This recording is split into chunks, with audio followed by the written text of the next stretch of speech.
یہ میری یہ گزارش ہے اپنے بزرگوں سے، اپنی بزرگ خواتین سے، بزرگ مردوں سے، کہ وہ جائیں، درسگاہوں میں جائیں، اپنے قریبی مدارس میں جائیں، جیسا بھی ہو۔ میں یہ نہیں کہتا کہ اہل حدیث ادارہ ہو، جو بھی ادارہ ہو، جہاں قرآن پڑھایا جائے، جہاں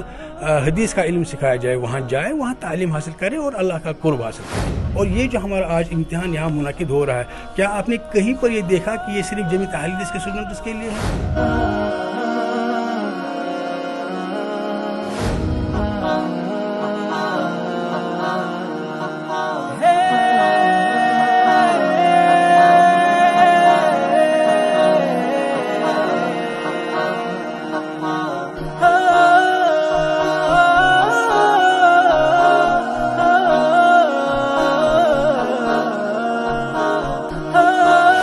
السلام علیکم ورحمۃ اللہ وبرکاتہ۔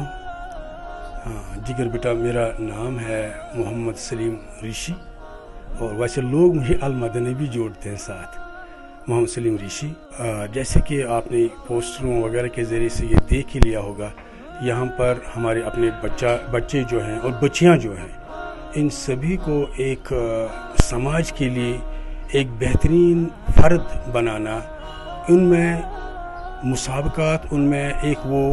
روح پھونکنا کہ ہمیں سماج کے لیے کیسے بہترین افراد بننا ہے، سماج کو ہمیں کیسے سدھارنا ہے۔ صرف سماج ہی نہیں، اپنی زندگی، اپنے ماحول، اپنے خاندان، اپنے والدین، اپنے اقربا، اپنے اعزاء، ان کے ساتھ ہمیں کیسا سلوک کرنا ہے۔ اس کے لیے ایک کتاب ان بچوں کے درمیان بانٹی گئی، جس کتاب کا تعلق ہمارے نبی آخر الزمان رحمت العالمین سید المرسلین محمد بن عبداللہ صلی اللہ علیہ وسلم، میری جان میرا مال ان پر فدا ہو، ان کی سیرت ان کو دے دی گئی، تاکہ وہ اس سیرت کے ذریعے سے اپنے آپ کو اس کے مطابق ڈھال لیں، تاکہ وہ سماج کے لیے بہترین افراد بن سکیں۔ وہ سماج جو اس وقت مختلف خرافات، مختلف فسادات، مختلف بدعات اور مختلف چیزوں میں جکڑا جا چکا ہے، تاکہ اس سماج میں ایک بہتری کی کرن ابھر کر سامنے آئے۔ تو مولانا صاحب، یہاں پہ ایگزام بھی چل رہا ہے ماشاءاللہ۔ سب سے بڑی بات اگر ہم کہیں نیٹ، اگر بچہ نیٹ ایگزام دیتا ہے تو وہ ڈاکٹر بن جاتا ہے، وہیں پہ اگر کوئی بھی ایگزام فائدے کے لیے دیتا ہے، جو یہاں پہ ایگزام ہو رہا ہے، کیا مدعا اور مقصد ہے اس ایگزام کا؟ کیا ماشاءاللہ، آپ نے بہت بہترین سوال پوچھا۔ نیٹ سے ہمیں دنیا بھی حاصل ہوتی ہے، اس میں کوئی شک نہیں، لیکن نیٹ دینے والا بچہ اگر یہ چیزیں سیکھ لے، یہ چیزیں جو اس کتاب کے ذریعے ان کو سمجھائی جانے کی کوشش کی جا رہی ہے،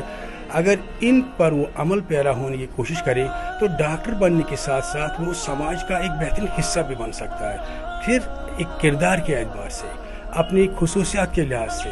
اپنی منکسر المزاجی کے اعتبار سے، اپنی شجاعت اور اپنی بہادری کے لحاظ سے، ہر اعتبار سے وہ سماج کا، سمجھ لو یہ ایک پلس پوائنٹ اس کے لیے بن جائے گا کہ اگر وہ ان جیسی مسابقات میں بھی شرکت کرتا ہے۔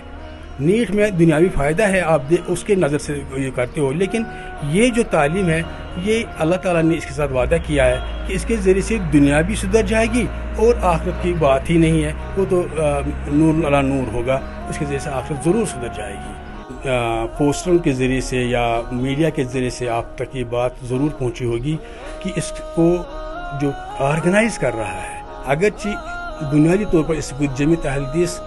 حلقہ باغ ماہتاب اس پر نگرانی کر رہا وغیرہ لیکن ایسے سبھی پروگرام مرکزی جمیعت اہل حدیث جموں کشمیر کی سربراہی اور ان کی سرپرستی میں ہوتے ہیں۔ اس کا مطلب یہ ہوا کہ جب اس کی اجازت جمیعت اہل حدیث جموں کشمیر نے دی ہے، تو یہ ایک اسٹیٹ لیول کا، جس کو آج کل آپ یو ٹی کہتے ہیں، بلکہ دو یو ٹیوں کے لیے آپ کہہ سکتے ہیں اس کو، لداخ جو یو ٹی ہے اور جموں کشمیر کی جو یو ٹی ہے، ان دونوں کے لیے یہ پروگرام اصل میں رکھا گیا ہے۔ یہ ایسے امتحان ہیں کیونکہ ہر ایک ہم میں سے، چاہے وہ کسی بھی جمعیت یا جماعت سے تعلق رکھتا ہو، اصل یہ ہے کہ ہر ایک یہ دعویٰ کرتا ہے کہ ہم نبی رحمت صلی اللہ علیہ وسلم کو فالو کرنے والے ہیں، ہم نبی صلی اللہ علیہ وسلم کے تابع دار ہیں، ہم نبی صلی اللہ علیہ وسلم کے فرمان بردار ہیں۔ ان کا ماننا، ان کا اپنانا، ان کا جو انہوں نے ہمیں دیا ہے اس پر عمل کرنا، یہ اللہ تعالیٰ نے ہمیں حکم کیا ہے۔ پھر چاہے کوئی اور جماعت ہو، یہ تو جمیعت اہل حدیث کنڈکٹ کر رہا ہے، لیکن چاہے حنفی برادری ہو، چاہے کوئی اور جو اپنا نام کچھ بھی رکھ رہے ہوں، تو سب کا یہی ایک تو ماٹو ہے، سب کا یہی ایک مقصد تو ہے نا کہ ہم نبی صلی اللہ علیہ وسلم کو فالو کریں۔ اس لیے ایسے جو ایونٹس ہوتے ہیں، ایسے جو مسابقات ہوتے ہیں، ایسے جو امتحانات ہوتے ہیں، یہ سب کو کرنی چاہیے،